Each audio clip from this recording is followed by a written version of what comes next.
아모스 4장 1절부터 5절 말씀입니다. 사마리아 상류층에 대한 심판입니다. 자, 먼저 이 바산의 암소들의 죄를 기록하고 있습니다. 아모스 4장 1절. 사마리아 산에 있는 바산의 암소들아, 이 말을 들으라. 너희는 힘없는 자를 학대하며 가난한 자를 압제하며 가장에게 이르기를 술을 가져다가 우리로 마시게 하라 하는도다. 그래서 이제 사마리아 산 이랬죠. 사마리아는 이스라엘의 수도이기 때문에 그러니까 이스라엘의 죄를 사마리아로 이렇게 표현을 한 겁니다. 그리고 이 바산의 암소들은 이스라엘의 지도자들, 뭐 귀족, 또 부자들의 부인들, 뭐 이렇게 여러 가지로 해석을 합니다. 근데 뭐 다 공통점이 있죠. 어쨌든 이스라엘의 상류층이라고 하는 거예요.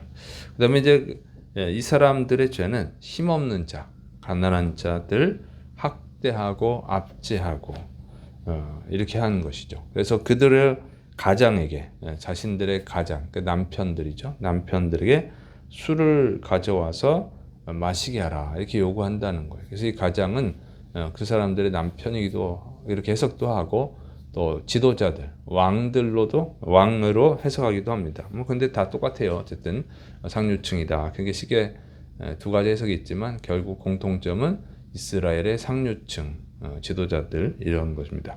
근데 여기서 이제 술을 가져오라고 그랬잖아요. 술을. 근데 그 술을 사려면은 돈이 있어야죠. 돈. 그래서 그 돈을 어떻게 마련하느냐? 그러니까 이 힘없고 가난한 백성들, 힘없는 백성들, 힘도 없고 가난한 백성들 이런 거. 돈은 있지만 힘없는 백성들, 돈도 없고 힘도 없는 가난한 백성들, 그들의 돈을 약탈을 한 거예요. 그러니까 어떻게 약탈하냐면 세금을 많이 거두거나 불이한 재판으로 뇌물을 받아가지고 뇌물 준 사람 편을 들고 뇌물 준 사람도 돈이 들어가고 그다음에 뇌물 없는 사람은 당하고 그래서 뇌물을 받는 거죠. 그다음에 권력을 이용해서 약탈을 하고 이런 식으로 해서 모은 돈으로 술을 사는 거죠. 그래서 그런 의미예요. 그래서 이렇게 힘없는 백성들, 가난한 백성들을 억압하는 거예요. 그래서 착취를 하는 거예요. 그 사람들. 그래서 번 돈으로 술을 사는 거죠. 뭐 술만 샀다는 게 아니라 여러 가지 샀겠지만 이제 술은 이제 비난하기 위해서 이렇게 표현하는 거죠. 대표적인 거니까. 응?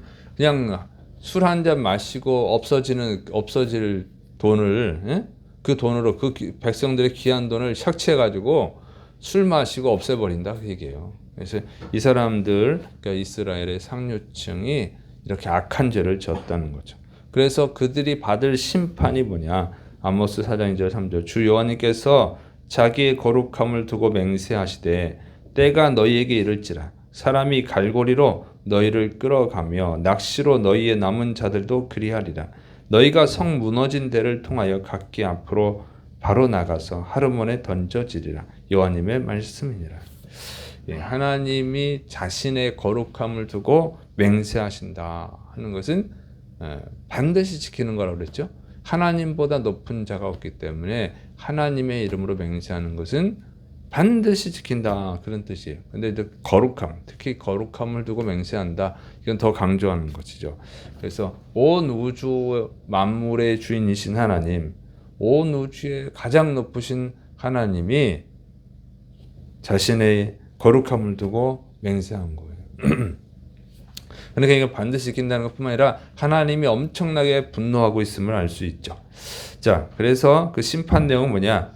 코를 갈고리로 깨어서 끌고 간다. 그러니까 갈고리로 코나 입을 깨서 포로로 끌고 가는 거예요. 그러니까 아주 무서운 심판이죠. 짐승도 아니고 사람을 갈고리로 깨서 가면은 얼마나 아프겠어요. 근데 이 예언이 실제로 이루어졌습니다. 고고학자들이 발견한 그 아수르의 유물을 보니까 아수르 제국 유물을 보니까 이 돌에 새겨져 있는 거예요. 이스라엘 사람들을 포로로 끌고 가는데 코나 입에다가 갈고리를 꿰가지고 끌고 가는 그림이 이제 밝혀졌어요. 새겨져 있는 게. 그러니까 정말 하나님이 이 악한 자들, 가난한 사람들, 힘없는 백성들을 약탈하고 짓밟아서 술이나 마시는, 응? 뭐 정말 엄청나게 가치 있는데 쓰는 것도 아니고 술이나 퍼마시는 이 자들을 심판하셨다 하는 것이죠. 그래서 이게 하나님은 반드시 악에 대해서 심판합니다. 근데 이 상류층, 그 지도자들이 항상 어느 시대나 이런 악한 자들이 있죠. 세금 많이 거두고 아니면 권력을 이용해서 또 재판을 해가지고 재산을 탈취하기도 하고 이런 못된 짓을 하는 사람들이 있어요. 반드시 심판받는다는 거죠. 그래서 부자가 되고 지도자가 되는 거 조심해야 되는 거예요. 그 부자가 되고 지도자가 되고 상류층이 되는 거 나쁜 거 아니에요. 좋은 일을 할 수도 있으니까 그 자리에서 좋은 일을 한다면 정말 좋은 기회죠. 선한 영향력을 끼칠 수 있는 기회니까. 그러나 그런 것이 아니라 자신의 배나 채우고 그럴 거라면 방탕하게 살기 위해서 높은 자리에 올라가려고 하면 그러나 거기에 대한 반드시 심판이 있다고 하는 것을 알아야 되는 것이죠. 근데 그렇게 악한 자들이 뭘 알겠어요? 하나님을 안 믿으니까 두려움이 없지. 그래서 기독교인들이 정말 신실한 하나님을 잘 믿는 사람들이 높은 자리에 올라가야 되는 거예요. 그래야 세상이 희망이 있죠. 그래서 예수 믿는 사람들은 최선을 다해야 됩니다. 하나님이 어느 자리까지 높여줄지 아무도 모르잖아요. 그러니까 최선을 다해야 돼. 회사에서든 정치계에서든 뭐 경제계든 어느 자리에 있든 그리스도인들은 최선을 다해서 높은 자리에 올라가서 선한 영향력을 끼치려고 해야 됩니다. 밑에 있어가지고는 영향력을 끼치는데 한계가 있어요. 밑에서는 개혁하기가 힘들어. 그래서 물론 밑에 있어도 역시 선한 영향을 끼쳐야 돼요. 그러나 이왕이면 높은 자리에 올라가는 것이 선한 영향을 끼치는데 유리하다 하는 것이죠. 기회도 많고. 그래서 종교 개혁을 일으키는 사람들이 다 누구예요? 구약 성경에 왕들이잖아요. 왕들. 히스기야, 여호사밧, 그다음에 요시야. 그들이 왕이었으니까 그래도 개혁을 했지. 평민이었으면 개혁을 못하죠. 주변 사람들한테 전도하는 정도로 끝나지. 자, 그래서 예수님 믿는 사람들은 현실에 안주하지 말고 최선을 다해서 높은 자리에 올라가고 높은 자리에 올라가서 자기 배만 채우려고 하지 말고 선한 영향을 끼치고 하나님께 영광을 돌리는 그런 좀 꿈을 가지고 최선을 다할 수 있기를 축원합니다. 그리고 그런 지도자들이 많이 나오도록 또 기도해 주시고 응원해 주셔야 됩니다. 우리는 기독교는 다 하나님 안에서 하나니까 다른 교회 다니는 분이라도 훌륭하게 하는 분들을 잘 응원해 줘야죠. 근데 그런 사람들이 별로 없어서 참 슬픈 일이죠. 자, 그 다음에 이 사람들의 죄악된 종교 행위를 조롱하는 말씀입니다. 아모스 4장 4절부터 5절. 너희는 베델에 가서 범죄하며 길갈에 가서 죄를 더하며 아침마다 너희 희생을 3일마다 너희 11조를 드리며 누룩 넣은 것을 불살라 수은제로 드리며 낙헌제를 소리내어 선포하려무나 이스라엘 자손들아 이것이 너희가 기뻐하는 바니라 주 여호와님의 말씀이니라. 자, 베델에 가서 베델이 뭐라 그랬어요? 금송아지 우상을 세우는 것이죠. 그런데 우상 숭배라고 하지만 이 사람들은 그렇게 생각 안 했어요. 그게 여호와 하나님이라고 생각했으니까 이게 참 무서운 거예요. 여러분 베델에서 자신들의 하나님을 섬기고 있다는 거예요. 우상 숭배인데 이 얘기는 무슨 얘기냐면 오늘 교회에 와서 예배를 드린다고 해서 다 하나님을 섬기는 건 아니다는 거죠. 하나님에 대한 이미지가 잘못되어 있으면 성경에서 말하는 하나님이 아니라 자기가 만들어낸 잘못된 이미지, 잘못 가르치는 사람에 의해서 잘못 생긴 그 형성이 된 이미지를 가지고 하나님을 믿으면 그 우상 숭배예요. 성경에서 말씀하시는 하나님을 믿어야 되는 거예요. 이단들도요, 하나님 믿어요. 예수님 믿어요. 근데 성경에서 말하는 하나님, 예수님이 아니라 이단 교주가 변질시켜 놓은 이미지의 예수님을 믿는 거예요. 그 우상 숭배인 거예요. 그래서 정상적인 교회를 다닌다고 해서 자기의 믿음이 올바른 것이냐? 그건 아닐 수가 있어요. 가르쳐준 대로 안 믿고 자기가 만들어낸 이미지로 예수님을 믿으면 그건 우상 숭배하는 거예요. 종교 행위를 하는 것뿐이죠. 그래서 그냥 혼자서 마음대로 막 해석하고 그러면 안 되는 거예요. 사도 베드로가 그래서 혼자서 함부로 성경을 해석하지 말라고 한 것입니다. 그래서 바르게 배워야 돼요. 그래서 설교만 들으면 안 되고 교리 공부, 성경 공부를 꼭 해야 됩니다. 자, 두 번째 길갈. 길갈은요. 이 이스라엘이 출애굽해서 40년 광야 생활을 하죠. 그 광야 생활을 끝내고 이제 여호수아가 요단강을 건너와요. 그 건너죠. 40년 생활을 끝내고 건너와서 처음에 행한 것이 거기서 할례를 해요. 할례를 하고 거기 이름을 길갈이라 그랬어요. 의미 있는 장소죠. 길갈은 뭐냐면 하나님께서 애굽에서 당한 수치를 끝냈다, 없애줬다. 그런 의미가 담겨 있는 아주 좋은 장소입니다. 역사적 장소예요.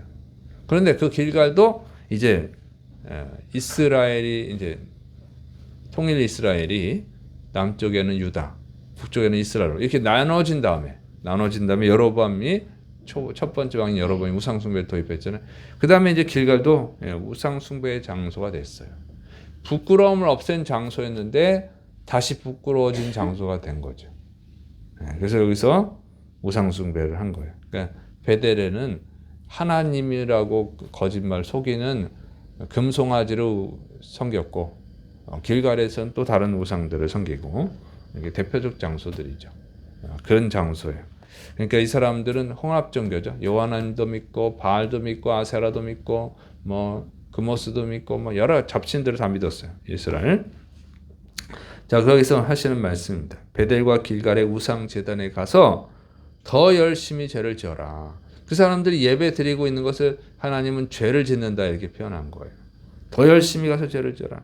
아침마다 희생 제사를 드려라. 그리고 3일마다 11조를 드려라. 그리고 누룩을 넣은 빵을 불살라서 수은제 낙헌제를 드려라. 그리고 사방에 소리를 내서 알려줘라. 우리가 이렇게 열심히 제사 드리고 있다. 이것이 너희가 기뻐하는 것 아니냐? 이렇게 말하는 거죠. 이게 네의 소원 아니야? 이렇게 막 조롱하시는 거예요, 하나님이. 여러분, 잘못된 형태의 신앙생활, 예배를 드리는데 잘못된 형태의 예배 아무리 많이 드려봐야, 아무리 많은 헌금을 드려봐야 하나님이 그걸 받으시냐 얘기해요. 또 다른 신, 이게 잘못된 베델에서는 잘못된 형상의 하나님을 믿는 거고, 그다음에 다른 신들한테 아무리 많은 제사를 드려봐라, 헌금을 드려봐라, 뭐 그게 무슨 의미가 있느냐? 니네를 구원해 줄 것 같으냐? 복을 주시겠느냐? 그런 얘기죠. 그건 종교 행위일 뿐이에요. 종교 행위는 아무리 많이 해봐야 하나님이 받지도 않고 다른 신들은 존재하지도 않으니까 헛수고가 되는 거죠. 그것은 오히려 심판을 부를 뿐이다. 그건 죄니까. 죄라고 그러잖아요. 가서 죄를 더하며, 길갈에 가서 죄를 더하며. 그러니까 그것은 죄일 뿐이라는 거예요. 그래서 이들은 심판을 받으래요. 근데 왜 그걸 하느냐? 그들 온갖 나쁜 짓을 다 하면서 심없고 가난한 백성들의 나쁜 짓을 하면서 그러면서도 복을 받으려고 그러면서도 재앙은 좀 받지 않으려고 이 종교 행위를 하고 있는 것이죠. 그러면 자신들을 축복해 줄 줄 알고. 그래서 여러분 축복을 목적으로 신앙생활하면은 그건 잘못된 거예요. 우상 숭배하고 있는 거예요. 다른 종교를 믿는 거는 뭐 별 차이 없는 거예요. 우리는 하나님을 믿는 거예요. 하나님. 우리는 예수님을 믿는 거예요. 십자가의 은혜가 감사해서. 그분의 거룩한 뜻을 따라서 살기 위해서. 우리가 단지 천국 가는 게 목적이고 단지 지옥 안 가는 게 목적이 되면 종교 행위예요. 온갖 죄는 다 짓고 싶고 천국은 가고 싶고 그는 하나님을 수단으로 쓰는 거예요. 예수님을 수단으로 쓰는 거죠. 우리가 예수님을 믿는다는 건 죄를 끊어버리고 그분의 거룩한 백성으로 살기를 바라는 거예요. 그럼에도 불구하고 우리는 계속 져요. 그런 목적을 거룩한 목적을 갖는다고 해도 죄를 짓는데 그래서 십자가의 은혜로 예수님의 은혜로 구원받는 거죠.